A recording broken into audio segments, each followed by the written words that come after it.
सदाए हक न्यूज़, हक़ व सदाकत की बेबाक आवाज़। अस्सलामु अलैकुम वरहमतुल्लाह। नाज़रीन किराम, मैं हूँ आफ्ताब अज़हर सिद्दीकी और आप देख रहे हैं सदाए हक न्यूज़ का हफ्तावारी प्रोग्राम तबसरा। गुज़िश्ता हफ्ते का तबसरा हमारे यूट्यूब चैनल से यूट्यूब ने डिलीट कर दिया है, ताहम फेसबुक पेज सदाए हक न्यूज़ पर वो मौजूद है। आप वो तबसरा जाकर वहाँ देख सकते हैं। आज बात करेंगे मणिपुर से मध्य प्रदेश, यूपी और बेंगलोर तक की। एक तरफ दिन ब दिन अपोजिशन मजबूत होता जा रहा है। सोशल मीडिया से लेकर ज़मीनी सतह पर मरकज़ी हुकूमत की जमकर मुखालफत की जा रही है। मौजूदा सरकार अपने दौरे हुकूमत के आईने में हर नाहिए से नाकाम नज़र आ रही है। भाजपा के दौरे इक़्तिदार में नफ़रत, लव जिहाद, मॉब लिंचिंग, गरीबों पर जुल्म व सितम, पिछड़ों पर अत्याचार, महंगाई, बेरोज़गारी, जुमलाबाजी और हाहाकार के अलावा कुछ देखने को नहीं मिला। और अब हुकूमत की कुर्सियों पर बैठे हुए लोगों को 2024 के इंतखाबात से पहले एक तरह का डर भी सताने लगा है। लेकिन कहावत मशहूर है कि कुत्ते की पूंछ को अगर घी में डुबो कर भी रखा जाए तो वो सीधी नहीं होती। यही हाल भाजपा हुकूमत का है। भाजपा हुकूमत वाले सूबा मध्य प्रदेश के उज्जैन में 3 मुसलमानों के घरों पर बुलडोज़र चला दिया गया। इससे भी हैरान करने वाली बात यह है कि बुलडोज़र की कार्रवाई से पहले वहां ढोल बजाया गया। ढोल बजाने के बाद मुस्लिम घरों पर बुलडोज़र चलाया गया। जिन घरों पर बुलडोज़र चलाया गया उनमें रहने वाले 3 अलग अलग लड़कों पर इल्ज़ाम था कि उन्होंने महाकाल की सवारी पर कुल्ली फेंकी थी। अभी ये केस न अदालत पहुंचा, न जज ने कोई फ़ैसला सुनाया और न इल्ज़ाम साबित हुआ। उज्जैन पुलिस इंतज़ामिया ने खुद ही अदालत, जज, वकील और गवाह बनकर फ़ैसला सादिर कर दिया और उन तीनों के घरों पर बुलडोज़र चला दिया गया। बुलडोज़र कार्रवाई से पहले ढोल बजाकर तमाशा किया गया। शायद ढोल बजाकर पुलिस इंतज़ामिया ये बताना चाह रही हो कि इस ढोल की आवाज़ के सामने न जमहूरियत की आवाज़ सुनी जाएगी, न अदालत की, न कानून की और न आइन की। इस ढोल की आवाज़ इतनी बुलंद क्यों है? इसलिए कि ये ढोल भाजपा की हुकूमत वाले सूबे मध्य प्रदेश में बजाया जा रहा है। दूसरी तरफ भाजपा हुकूमत वाले सूबा उत्तराखंड से भी बुलडोज़र कार्रवाई की खबर सामने आई है, जहां लक्सर के करीब टोडा कला गांव में 10 से ज़्यादा मुसलमानों के घरों को सरकार ने तआस्सुब की बुनियाद पर बुलडोज़ कर दिया है। नाज़रीन किराम, कहीं मुजरिम बताकर तो कहीं गैर कानूनी कब्ज़ा बताकर मुसलमानों के घरों को बुलडोज़र के नीचे ऐसे रोन दिया जाता है कि गोया सरकार से उनकी कोई पुश्तैनी दुश्मनी चली आ रही हो। सवाल ये है कि क्या इस मुल्क में सिर्फ मुसलमान जुर्म करते हैं? जाहिर है कि हर तबके में जुर्म करने वाले लोग मौजूद हैं, फिर उनके घरों पर तो बुलडोज़र नहीं चलाया जाता। दिल्ली समेत तमाम बड़े शहरों में सरकारी ज़मीनों पर ज़्यादातर कब्ज़ा गैर मुस्लिमों का है, लेकिन उनकी इमारतों को तो ज़मी बोस नहीं किया जाता। बर्क़ गिरती है तो बेचारे मुसलमानों पर। नाजरीन, मणिपुर की एक दिल दहला देने वाली वीडियो सोशल मीडिया पर खूब वायरल हो रही है, जिसको देखकर लोग सरकार के ख़िलाफ़ अपने गुस्से और नाराज़गी का इजहार कर रहे हैं। वीडियो 4 मई 2023 की बताई जा रही है, जिसमें एक कम्युनिटी की 2 औरतों को दूसरी कम्युनिटी के कुछ लोग मुकम्मल बराहना करके सड़कों पर घुमा रहे हैं। कुछ लोग उन लड़कियों के प्राइवेट पार्ट्स के साथ छेड़छाड़ भी कर रहे हैं। वीडियो में नज़र आ रहे मंजर में हैवानियत और दरिंदगी की सारी हदें पार कर दी गई हैं। इन लड़कियों के आगे पीछे तकरीबन सैकड़ों जालिम लोगों की भीड़ है, जिनके हाथों में लाठी डंडे हैं। इन लड़कियों को कहां ले जाया गया, इनके साथ क्या हुआ, कुछ मालूम नहीं। इस वाक़ये के मंजर आम पर आने के बाद इलाके में कशीदगी फैल गई है। हुक्काम ने बताया कि ये वीडियो जुमेरात को ITLF के मुजाहरे से सिर्फ 1 दिन पहले नश्र किया जा रहा था। बताया जा रहा है कि ये वीडियो इसी वजह से वायरल किया जा रहा है ताकि उस कम्युनिटी की हालत ज़ार को उजागर किया जा सके। पुलिस ने बताया कि थोबल ज़िले के नोंगपोक सेकमाई पुलिस स्टेशन में नामालूम मुसल्लह बदमाशों के ख़िलाफ़ अगवा, इज्तिमाई इस्मतदरी और कत्ल का मुकदमा दर्ज किया गया है। मुलजिमान की जल्द अज जल्द गिरफ्तारी के लिए तमाम कोशिशें जारी हैं। एक ट्विटर यूज़र ने इस वाक़ये के बारे में लिखा है कि मणिपुर की 2 लड़कियों की बराहना परेड की वीडियो दिल दहला देने वाली है। कभी सोचा भी नहीं था कि 2014 के बाद हिंदुस्तान इतना बदल जाएगा। वज़ीर आज़म आप कैसे सुकून से सो सकते हैं जबकि हिंदुस्तानी कल्चर में ख़वातीन को देवी का रूप दिया जाता है और मणिपुर में उन्हें खुलेआम बरहना करके उनके साथ घिनौना फेल किया जा रहा है। वज़ीर आज़म ये बताएं कि मणिपुर में लोगों पर तशद्दुद किया जा रहा है और आप अब तक खामोश हैं। जनाब वज़ीर आज़म, आप चैन की नींद कैसे सो सकते हैं जबकि मणिपुर के लोग खौफनाक जंगलों में रातें गुजारने पर मजबूर हैं। आदरणीय महामहिम राष्ट्रपति श्रीमती द्रौपदी मुर्मू जी, नमस्कार। मैं डॉक्टर मिर्यूसा, इस देश की एक आम नागरिक, एक औरत। आज मैं इस वीडियो के माध्यम से आप तक एक अपील पहुंचाना चाहती हूँ। यह अपील मैं पूर्ण रूप से एक औरत, एक इंसान होने की हैसियत से कर रही हूँ। पिछले 2.5 महीने से हमारे देश का एक राज्य मणिपुर जातीय हिंसा की आग में जल रहा है। इस आग की लपट में 150 से अधिक लोग आ चुके हैं, जिनमें पुरुष, महिलाएं और बच्चे सभी शामिल हैं।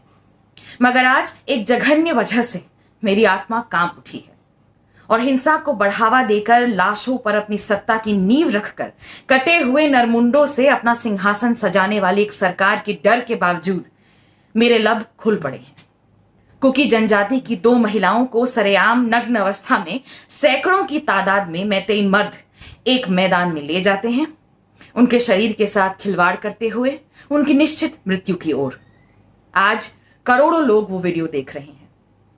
कुछ मानवता की मौत का शोक मना रहे हैं, कुछ पितृसत्ता के द्वारा औरत के शरीर को जंग में जीत या हार का हथियार और परिणाम दोनों बनते हुए बस देख रहे हैं।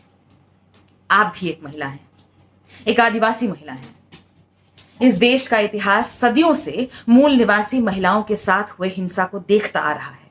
आप भी जानती हैं, आपका देश के सर्वोच्च पद पर होना सभी महिलाओं के लिए गर्व और आश्वासन का विषय था। फिर आप चुप क्यों हैं?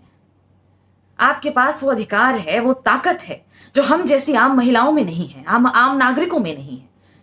आप शांति की अपील करेंगी तो शायद देश की विभिन्न समुदायों में हिंसा को पालने वाली सरकार की डिनर टेबल से गिरते लोगों के मांस के टुकड़ों पर पलने वाली देश की मीडिया को मणिपुर का एहसास हो। शायद आपके कहने से दुनिया में बजते भारत के डंके की आवाज के शोर में कहीं उन्हें उन 2 कुकी लड़कियों की आंखों में गूंजती चीख सुनाई दे। शायद सरकार को ही गोश्त नोचते नोचते यह याद आ जाए कि यह तो इंसान का है। औरत का शरीर इस देश में बहुत सस्ता है। शायद आपकी आवाज से उसे कोई भाव मिले। इसीलिए मैं आपसे करबद्ध प्रार्थना करती हूं उन 2 कुकी महिलाओं के लिए जो उन 100 आदमियों के नंगे जीत की, एक कातिल, बुजदिल, फांसीवादी सरकार की और पितृसत्ता की बलि चढ़ गई।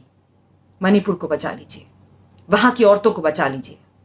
अब आप ही कुछ कर सकती हैं। नाजरीन, अब मेरठ से आने वाली एक वीडियो की बात सुनिए।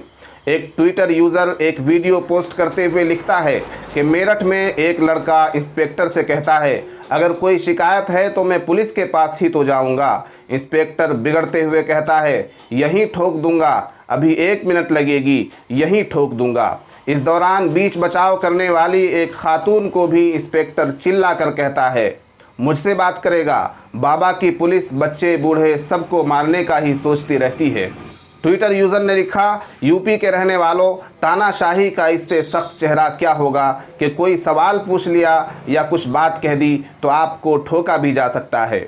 यूपी की योगी सरकार ने गुंडों की वर्दी में पुलिस या पुलिस की वर्दी में गुंडे पाल रखे हैं, समझ से बाहर की बात है।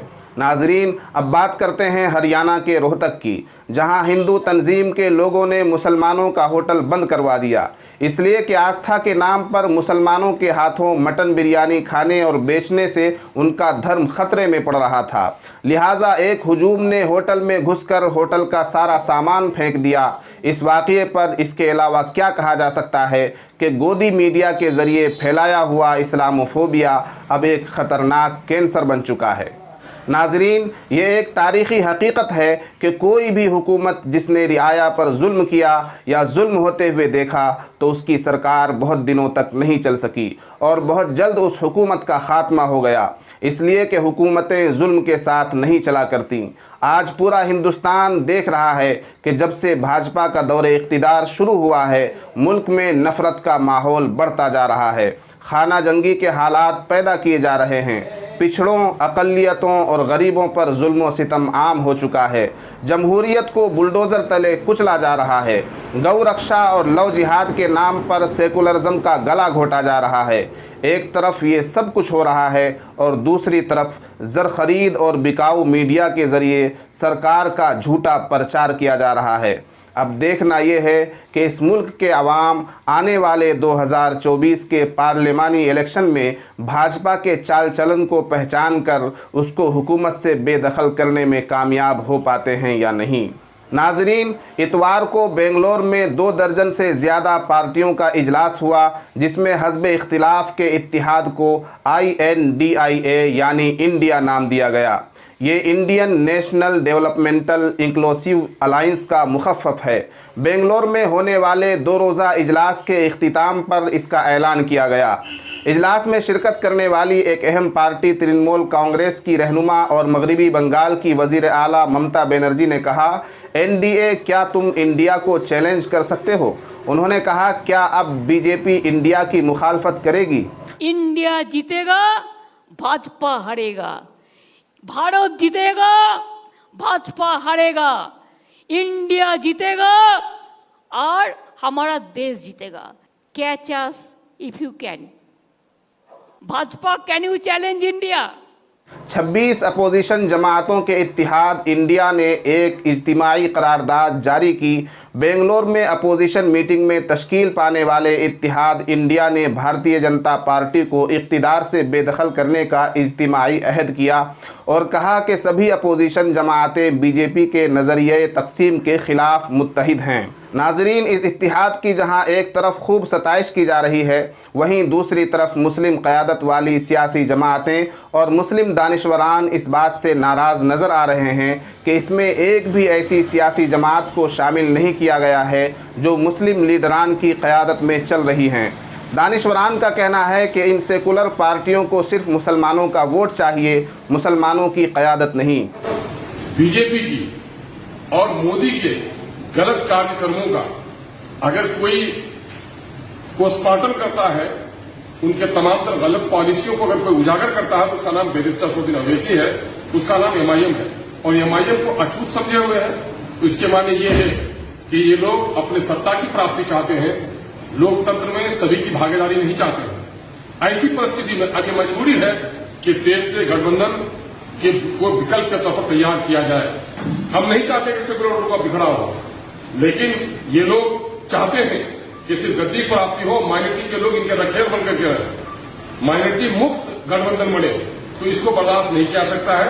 बिहार में MIM ने फैसला लिया है कि हम अलग गठबंधन बनाकर बिहार में इलेक्शन लड़ेंगे। आखिर क्या वजह है कि ये सेकुलर जमातें किसी तौर भी मुस्लिम क़यादत को कबूल नहीं करना चाहती? ये लोग मुसलमानों को हिस्सेदारी देने की बात नहीं करते और मुस्लिम क़यादत वाली पार्टियों को शजर ममनुआ समझकर उनसे इत्तिहाद भी नहीं करना चाहते। इसकी एक वजह तो ये हो सकती है कि वो ये समझते हों कि अगर हम मुस्लिम पार्टियों से इत्तिहाद करेंगे तो हमारा हिंदू वोट ख़राब होगा, या फिर वो ये समझकर कि मुसलमानों में अब तक सियासी शऊर पैदा नहीं हुआ है, उन्हें अपनी क़यादत और लीडरशिप की समझ ही नहीं है, वो आखिरकार मजबूर होकर हमें ही वोट देंगे। शायद इसलिए भी वो मुस्लिम जमातों से इत्तिहाद और गठबंधन की बात न करते हों।